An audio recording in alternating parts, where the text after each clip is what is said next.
Various options have been proposed for the banning of displaying and marketing of tobacco products, and amongst them are that they should not be visible to the public, they have to be under counters, or that there has to be a limited area or a limited range, no more than a maximum number of products being displayed or available, or not being displayed at all, and being out of reach of consumers. Now just think of what this does to an informal trader or a tuck shop owner or spaza owner. This is a huge assault on the rights and interests of the poor of South Africa.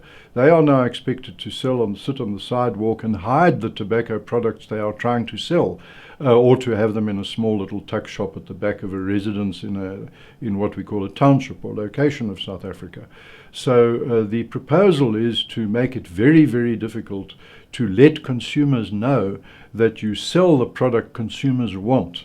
Again, the point to understand is this is not just a violation of the vendor, especially low-income, poor, emerging, and in South Africa largely black vendors, but a violation of the right to consumers to know where their products are available, what their prices are, and to be able to access the full range of their products. So the point of display proposals entail from very draconian, a very small range of products, completely hidden and inaccessible, to a slightly bigger range and somewhat visible but out of reach.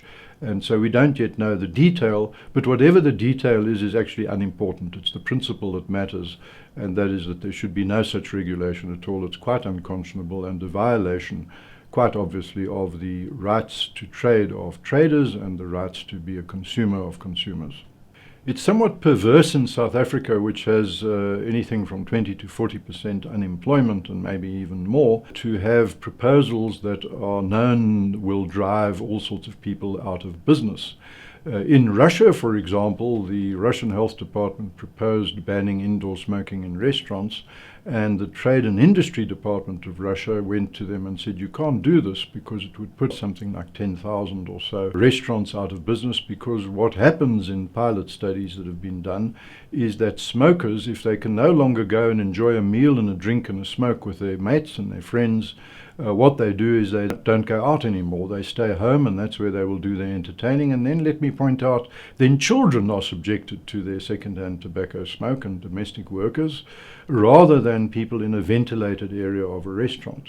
So this will put people out of business in the retail industry, selling tobacco products, running taverns and shebeens and board and lodging. Then it puts farmers and farm workers out of business, and people who work in the supply chain in factories, making tobacco products and packages and transporting tobacco and stocking it on shelves and putting it in shops, and generally will cause unemployment and a loss of economic growth. The government itself will lose a very substantial amount of revenue, but whether it will actually reduce smoking is not clear. What it may do is make smoking less pleasant, tobacco more difficult to get. And so the government has a conflict of interest. On the one hand, it should want and promote employment and jobs and opportunities. This is the opposite.